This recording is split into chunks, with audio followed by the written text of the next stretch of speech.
I don't regret anything I did to oppose the war. Anything I did to oppose the war, I don't regret. You wouldn't regret setting a bomb at a police station or setting a bomb at the Pentagon or the Capitol? You know, I don't look back on those things and regret them, but I'm willing to rethink it. And here's the way in which I'm willing to rethink it. Let's have, you host this. We'll have a big auditorium. Sure. And we'll bring into the auditorium you, because you're old enough to have known. We'll bring you in. We'll bring me in. We'll bring John Kerry, Bob Kerry, John McCain, McNamara, you get them all to show up. And we'll all show up, and then we'll all say what we did, and we'll take responsibility for it. And in that context, when you weigh what I did against what Kissinger did, that's where we can have an honest conversation. Is Kissinger a terrorist?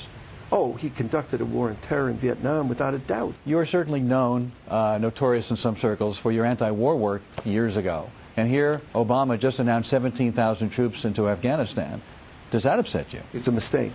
It's a colossal mistake. And, you know, we've seen this happen before, Alan. We've seen a hopeful presidency, Lyndon Johnson's presidency, burn up in the furnace of war. I fear that this brilliant young man, this hopeful new administration, could easily burn their prospects of a great presidency in the war in Afghanistan or elsewhere. That was Bill Ayers talking with Alan Colmes about his role in the 1970s anti-war movement in which he participated in the bombings of the U.S. Capitol, the Pentagon, New York City Police Headquarters. And here to tell us more about his exclusive interview with Mr. Ayers is my friend, former co-host. Do you miss me? You are? How are you doing? You know, people say, did you really give Alan that watch? Yeah. You don't even wear it. Well, special occasions. I guess this should qualify, shouldn't it? Thanks for having me back. Hey, listen, it's great. And by the way, congrats on you. Alan's working on a lot of great things, and congratulations. Well, this is one of them. I mean, able to bring you Bill Ayers. I couldn't have done that when I was your co-host, probably. Yeah, but, you know.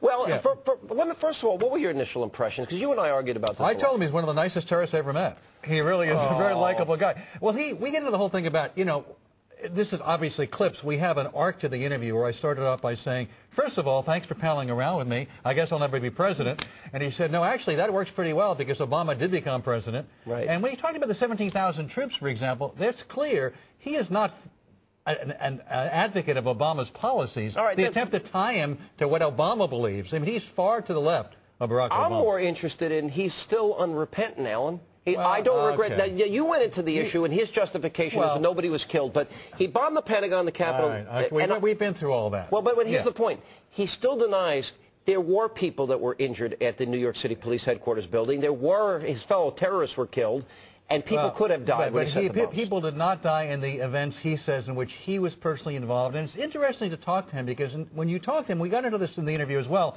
We'll play the whole thing at some point on the channel. But there is I know this sounds crazy to you, but there is a moral code to how he went about doing what he did. And when he says we didn't do enough to end the war, he doesn't mean we didn't set enough bombs. What he means is none of the anti-war activists during Vietnam ended the war because the war continued in spite of what they did. Wait, you said he doesn't mean we didn't set enough bombs. That's not what he was saying. Well, his quote is, I don't regret setting bombs. No, I don't regret them. No, what he said was, well, he did. He said, I don't regret anything I did in an attempt to end the war, but he denies he did anything that caused anybody physical harm, that they bombed property, and we're very careful not to bomb or hurt people. Let's show a little bit I'm not more. defending what he did. I'm telling you, though, what his story is. I want people to be clear. You are not defending his actions. You don't agree with his actions. No, but I want to put what he said in proper perspective, and that's what he's saying. But you don't agree with anything that he did. Well, I'm not. I'm a nonviolent person. I would never set bombs. It's something I would ever approve of. I would denounce that. Maybe me, you know, my views. Apparently, it didn't work, did it? All right. Well, let's go to side 2 here. You asked him a quote that I had brought up often in the debate. Right. You know, kill all the rich people, break up their cars and apartments, and kill your parents. And here's his flimsy answer.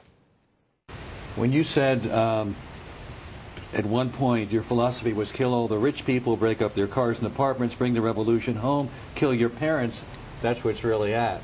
Was that a metaphor? Of course, it was a joke, and it was an extreme statement by a 20-year-old, and it was kidding, and of course it was taken even that way at the time. If you read Fugitive Days, you'll see not a manifesto, and not a history, and not even an autobiography. What you'll see is a memoir, a literary memoir, I hope, of somebody, a kid like me, finding himself in a place like this.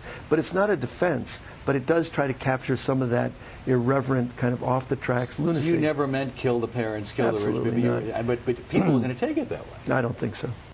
you know, where am I missing the joke about killing your parents and Well, killing when he rich was people? young and irresponsible, he said things that were young and irresponsible. But he said it was a joke. He said it was a joke. He was speaking metaphorically. He didn't mean literally go kill your parents. He had a close relationship with his own parents, you know, for whom he was caretakers in the last years of their lives. He wasn't about killing his parents. You used to be a stand-up comic. Do you find anything funny in that statement? No, there's nothing funny about it. But again, you've got to go back to the time. You've got to go back to what was happening during Vietnam. You can't take those kinds of things literally. You don't think he truly meant go kill your parents. I'm listening to your interview, and he says it was a joke. I don't think there's anything funny about killing your parents. Metaphorically, as a 20-year-old kid. Did you ever say anything when you were stupid when you were 20 years old? Not kill my parents. He said it was stupid. Not kill the rich people. He also said we got into the, you know, that book Prairie Fire, which was his manifesto. Okay, you want to play that? This is the one that he actually dedicated a page. Yeah, we got into that. We actually, you remember I picked this up, and one night you said to me, where'd you get that? I brought it to him. I was going to have him sign it for you, but then I figured you'd put it on eBay. All right. But because he dedicates the book to Sirhan. Those of you may not know. Among others, yeah. Among others, that's true, yeah. Who was responsible for the assassination of Robert Kennedy. You dedicate this to a number of people, including Sirhan. Well, that's not exactly right, but let me take a look at it. Yeah, you'll see. Well, it's got some notes in it, but you'll see Sirhan in the dedication page right there. To all prisoners in the U.S., and if I were writing it today, I'd have 2 million names on it. Right. And that is because at that time, I felt very strongly that the prisons were being used as a terrible instrument of social control, and today it's worse. 2.1 million of our fellow citizens are in prison. That's a huge waste of talent, money, energy, humanity. We should close them. Are you saying there are no people who deserve to be in prison? It's not a question of deserving to be in prison. What we need to do is focus on drug rehabilitation, treatment, psychological counseling, all kinds of things as alternatives to prison. Half of the people in prison are in prison for nonviolent crimes. The drug war has been a colossal mistake.